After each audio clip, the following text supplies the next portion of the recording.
بسم اللہ الرحمن الرحیم اللہم یا رحمن یا رحیم ویا ارحم الراحمین وصلی علی من ارسلتہ رحمتا للعالمین۔ نہایت ہی واجب الاحترام بزرگان محترم، برادران عزیز، آج ہم آپ کی خدمت میں ایک ایسا عمل پیش کرتے ہیں جس عمل کی برکت سے آپ کو فراوانی حاصل ہو سکتی ہے۔ ایک تو آپ کا ذہنی دباؤ، ذہنی پریشانی مال و دولت کے اعتبار سے اس عمل کی برکت سے ختم ہو سکتی ہے، اور دوسرا یہ ہے کہ غربت و افلاس کی وجہ سے ہو یا اپنوں پرائیوں کی وجہ سے آپ کو ٹینشن ڈپریشن ہو رہی ہے، تو اس کے لیے ایک خاص عمل حضرت مفتی سعید احمد صاحب پالن پوری رحمۃ اللہ علیہ نے مرحمت فرمایا تھا۔ وہ عمل آپ کی خدمت میں پیش کر رہا ہوں۔ دو عظیم ہستیاں تھیں جن کے یہ معمولات پیش کرتا ہوں۔ ان عظیم ہستیوں کے ان معمولات میں اللہ نے بلا کی تاثیر رکھی ہے، اور اگر کسی کو ان اعمال کی توفیق نصیب ہو جائے تو وہ اپنی سر کی آنکھوں سے اللہ کی مدد اور نصرت کا مشاہدہ کرے اور اس کے حالات سنورنے لگیں، پریشانیاں جھڑنے لگیں، اور اسی طرح اس کے حالات و مسائل و آلام و مصائب جو گھٹا ٹوپ اندھیروں کی طرح، تاریک راتوں کی طرح انسان پر چھا چکے ہوں، ان کو جھڑتا ہوا دیکھے، اللہ کی مدد و نصرت کا کامل مشاہدہ کرے۔ عجیب سریع التاثیر اعمال ہیں۔ ایک عمل تو مال و دولت کے اعتبار سے ہے۔ ایک آدمی غریب، بہت زیادہ غریب، سر پر قرضے ہیں، قرضوں کی ادائیگی کی کوئی سبیل نہیں، گھر میں نوجوان بیٹیاں موجود، ان کے رشتوں کا کوئی انتظام نہیں، بڑی پریشانی کے عالم میں، بڑے خوف و ہراس میں کہ میں کروں گا تو کیا کروں گا، نا امیدی، مایوسی تک اس کی کیفیت پہنچ چکی۔ ایک اللہ والے کے ساتھ اس کی ملاقات ہوتی ہے، ان بزرگوں کی خدمت میں اپنے مسائل کا ذکر کرتا ہے۔ ارے اللہ کے ولی، مجھے بتلائیے میں کیا کروں، میرے یہ سارے مسائل حل ہو جائیں۔ انہوں نے ایک عمل مرحمت فرمایا، اللہ نے مدد بھی فرمائی، نصرت بھی فرمائی، اس کے حق میں اللہ کی قدرت کے وہ فیصلے ہوئے کہ چند ہی دنوں میں اللہ نے اس کو مالدار کر دیا۔ تو کسی دوسرے ملک کا رہنے والا تھا، بعد میں اس کی ملاقات حضرت حکیم اختر شاہ صاحب رحمۃ اللہ علیہ کے ساتھ ہوئی۔ تو حضرت بھی عمرے کے لیے گئے ہوئے تھے اور وہ بھی عمرے پہ آیا ہوا تھا۔ حضرت نے پوچھا کہ پچھلے سال میری آپ کے ساتھ ملاقات ہوئی، آپ نے غربت کے رونے روئے اور بڑے حالات کا میرے سامنے اظہار کیا، اپنی پریشانی اور دکھ بیان کیے۔ عجیب بات ہے کہ آج آپ بڑے خوشحال اور بڑے دیدہ زیب، دیکھنے کو جی چاہ رہا ہے، اور بڑے خوشحال ہو چکے ہیں، کیا وجہ ہے؟ اس نے بتلایا کہ حضرت، جو عمل آپ نے مجھے اپنی مبارک زبان سے مرحمت فرمایا تھا، وہ عمل کرنا شروع کیا، اللہ نے چند ہی دنوں میں میرے قرضے کی صورتیں پیدا فرمائی، اور پھر اس کے بعد میری بیٹیوں کے رشتوں کی ترتیب بنائی، اور اللہ نے اب اتنی مال عطا فرمایا ہے کہ حرمین شریفین کی زیارت کے لیے بھی مجھے اللہ نے توفیق دی ہے۔ وہ غربت کے دن چلے گئے، گھٹے ہوئے ایام رخصت ہوئے۔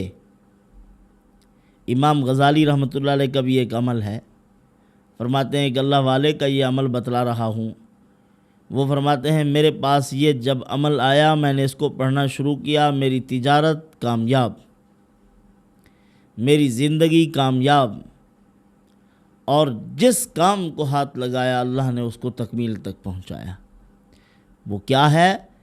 حضرت علی المرتضیٰ کا بھی عمل ہے، وہ اللہم یا کافہا یا عین صاد،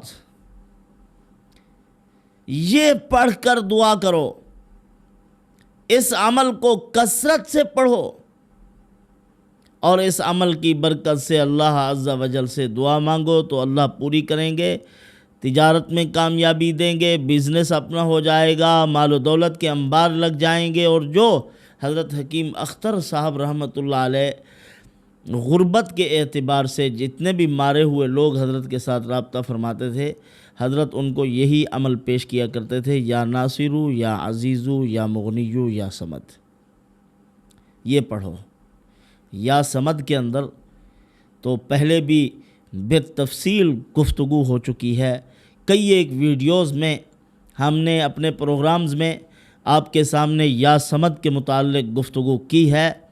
یا صمد بے نیازی کی شان پیدا کرتا ہے، اور یا صمد میں اللہ نے اس قدر تسخیر رکھی ہے، احساس کم تری کا شکار جو لوگ ہیں وہ بھی پڑھیں تو اللہ ان کو زمانے بھر میں عزت عطا فرما دیں، لوگوں کے قلوب کھینچیں، لوگوں کی محبت ہو جائے ان کے ساتھ۔ یا ناصر اے مددگار، یا عزیز اے غالب، کیا مطلب؟ جس کی مدد کرنے پر آتا ہے اور اس کی مدد ایسے غلبے والے طریقے سے کرتا ہے کہ دنیا کی کوئی طاقت اس کے سامنے آڑے نہیں آ سکتی، رکاوٹ نہیں بن سکتی، اللہ پاک وہ کر کے چھوڑتے ہیں۔ اے ناصر، اے مددگار، ہم آپ کی مدد چاہتے ہیں، یا عزیز ایسے غالب طریقے سے چاہتے ہیں۔ یہ چھوٹے موٹے جو یعنی ایسے لوگ جادوگر، ناپاک قسم کے لوگ جو رکاوٹیں ڈالتے ہیں، آپ کو نظر آتے ہیں کہ یہ ہمارے معاملات میں، ہمارے زندگی کے اہم امور میں، ہمارے گھروں کے اندر مداخلت کر رہے ہیں، ہماری تجارت کو ناکام بنا رہے ہیں۔ فرمایا نہیں، وہ عزیز ہے، اس کے سامنے کسی کی کوئی کوشش پنپ نہیں سکتی، کامیاب نہیں ہو سکتی۔ جب وہ کسی کو عزت دینے کا فیصلہ کرتا ہے ایسے غالب طریقے سے کرتا ہے کہ کوئی کچھ نہیں بگاڑ سکتا۔ اور یا مغنیو اے غنی کر دینے والے، ہر اعتبار سے غنا عطا کرنے والے، یا مغنیو یا صمد، اے وہ پروردگار، اے صمد ذات، اے سرداری کی تمام حدوں کو پار کر کے آخری درجہ ہے سرداری کا، اے جہاں پناہ۔ جیسے بادشاہوں کو کہا جاتا ہے یہ جہاں پناہ نہیں ہے، تمام جہانوں کو پناہ عطا کرنے والی ذات اللہ کی ہے۔ یا صمد، اے وہ ذات کہ ہر مشکل میں تیرے کتب، تیرے ابدال، تیرے اولیاء، تیرے صوفیاء، تیری ساری مخلوق تیری طرف رجوع کرتی ہے، ان کے لیے مشکل کی گھڑی میں جائے قرار، مشکل کی گھڑی میں جائے پناہ، وہ اللہ کی ذات ہے۔ ایک تو یہ عمل جو میں نے مال و دولت کے اعتبار سے آپ کو پیش کیا ہے، اللہ تعالیٰ نے اس اعتبار سے اس کے اندر بڑی تاثیر رکھی، اور سورۃ القریش میں یعنی آپ یا ناصرو یا عزیزو یا مغنیو یا صمد 111 مرتبہ پڑھیں، اور صبح کے وقت 11 مرتبہ لإلاف قریش پڑھیں، پھر شام کو یہی وظیفہ پڑھیں، اور اس کے ساتھ لإلاف قریش کا عمل بھی 11 مرتبہ کریں۔ اگر یہ نہ ہو سکے تو ہر نماز کے ساتھ 7 مرتبہ۔ تو جس طرح میں نے بتلایا ہے آپ کو، معجزاتی طور پر اللہ عز و جل بندے کو مالدار کر دیتے ہیں، اس کا فقر، اس کی غربت و احتیاج ختم ہو جاتی ہے۔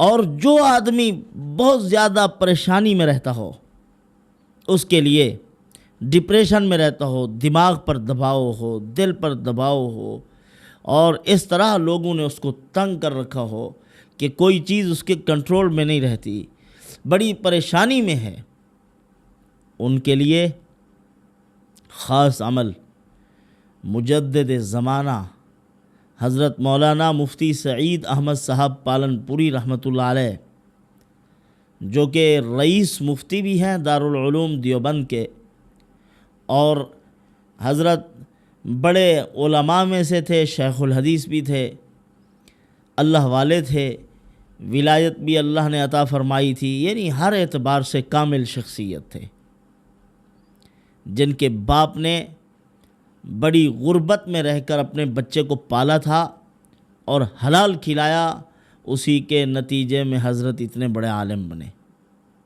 حضرت مولانا بدر عالم میرٹھی رحمۃ اللہ علیہ کے پاس پڑھا کرتے تھے، حضرت کے جو والد صاحب تھے مولوی یوسف صاحب، مولوی یوسف صاحب زیر تعلیم تھے حضرت مولانا بدر عالم میرٹھی رحمۃ اللہ علیہ۔ حضرت مولانا بدر عالم میرٹھی رحمۃ اللہ علیہ کوئی عام شخصیت نہیں ہے، اپنے ہر حرکت پر نظر رکھتے تھے کہ میں کیا کر رہا ہوں، کس کے لیے کر رہا ہوں، اللہ کے لیے ہے یا مخلوق کے لیے، اور میرے کلام میں، میرے عمل میں کتنی صداقت ہے اور کتنی جھوٹ، اس کی پوری نگرانی کیا کرتے تھے۔ ایک مرتبہ ان کے بیٹے فرماتے ہیں کہ خطوط آتے تھے تو حضرت ان خطوط کے جواب دیا کرتے تھے، خطوں کے۔ تو خط و کتابت کے لیے مجھے بٹھایا، خطوط کے جواب دینے لگے تو ایک آدمی کی اطلاع آئی تھی کہ میری اماں جان کا انتقال ہو گیا۔ حضرت اس کے جواب میں لکھوانے لگے کہ آپ کی والدہ محترمہ کے انتقال کی خبر سن کر بہت دکھ ہوا ہے۔ پھر خاموش ہو گئے، تھوڑی دیر کے بعد پھر بولنا شروع کیا۔ ان کے بیٹے نے پوچھا، ابا پہلے کیوں خاموش ہوئے پھر لکھوانا شروع کر دیا؟ حضرت نے فرمایا، میں نے اپنے باطن کے احوال پر غور کیا کہ مجھے دکھ بھی ہوا تھا، میں جھوٹ بول رہا ہوں، واقعتاً مجھے دکھ ہوا تھا جب میں نے یہ خبر پڑھی تھی، تو جب سچ ہے تو پھر اب لکھو، ورنہ میں کٹوا دیتا یہ جملہ۔ دکھ نہیں ہوا تو پھر جھوٹ کہہ رہا ہوں کہ مجھے دکھ ہوا ہے۔ انہی کے شاگرد تھے مولوی یوسف، جو والد تھے حضرت مولانا سعید احمد صاحب پالن پوری رحمۃ اللہ علیہ کے۔ پڑھتے تھے، ایک دن حضرت تشریف لائے، حضرت نے فرمایا کہ مولوی محمد یوسف آج سبق نہیں ہوگا، آج نصیحت ہوگی، آج نصیحت۔ فرمایا جی ضرور استاد محترم۔ فرمایا یہ جو پالن پور کی بستی ہے ریل کی پٹڑی کی دوسری طرف، اگر کسی نے صحابہ کا منظر دیکھنا ہو تو انہی بستی والوں کو دیکھ لیں، لیکن ان کے اندر کوئی بڑا عالم پیدا نہیں ہوا۔ انہوں نے فرمایا عجیب بات ہے، ایک طرف سے تعریف کر رہے ہیں اور ایک طرف سے حضرت تنقید کر رہے ہیں۔ فرمایا حضرت بڑا عالم کیوں پیدا نہیں ہوا، اس کی وجہ بیان کیجئے۔ حضرت نے فرمایا کہ اس بستی میں کوئی بڑا عالم اسی لیے پیدا نہیں ہوا کیونکہ اس بستی میں ہر ایک آدمی ان میں سے کسی نہ کسی سودی لین دین میں یا حرام میں مبتلا ہے۔ اگر حرام نہیں بھی کھاتا تو کسی نہ کسی آدمی کی ضمانت، کسی کی کوئی بات، کسی کی تصدیق، کسی کی تائید یہ کر رہے ہیں۔ انہوں نے فرمایا اچھا یہ وجہ ہے کہ ان کے اندر کوئی اہل اور لائق عالم دین پیدا نہیں ہوئے۔ اپنے گھر میں گئے، مولوی محمد یوسف صاحب اپنے ابا سے کہا، ابا آپ تو کسی ایسے معاملے میں نہیں۔ فرمایا حرام تو نہیں کھاتے ہم، لیکن کسی کی چھوٹی موٹی ضمانت دی ہوئی ہے میں نے۔ تو انہوں نے فرمایا چھوڑ دیجیے۔ فرمایا بیٹا چھوڑتے ہیں، مجبوریاں ہیں کچھ، انشاءاللہ اب یہ کام نہیں ہوگا۔ انہوں نے فرمایا ٹھیک ہے چلو، میری پڑھائی کی چھٹی ہو گئی، اب میں نہیں پڑھوں گا، اب میں حلال کا اہتمام کروں گا، حلال سے اپنی اولاد کی پرورش کروں گا، اور جب میرا بیٹا بڑا ہو جائے گا تو عالم دین بنے گا۔ تاکہ میرے گھر کے اندر کوئی بڑا عالم دین پیدا ہو۔ مزدوری کرتے تھے، پیسے اکٹھے کیے، انہوں نے چھوٹی سی دکان بنا لی اور اسی سے کام چلانا شروع کیا۔ آہستہ آہستہ اللہ نے ترقی عطا فرمائی، حلال سے اپنی اولاد کی پرورش کی۔ ایک بیٹا پیدا ہوا، اس کو پڑھانا شروع کیا، اور وہی بیٹا صرف پاکستان و ہندوستان نہیں بلکہ پورے عالم اسلام کے لیے قابل فخر بنا۔ شیخ عبد الاحد ازہری رحمۃ اللہ علیہ ازہر یونیورسٹی کے تھے، بہت بڑے معلم، بہت بڑے ان کے لیکچرار۔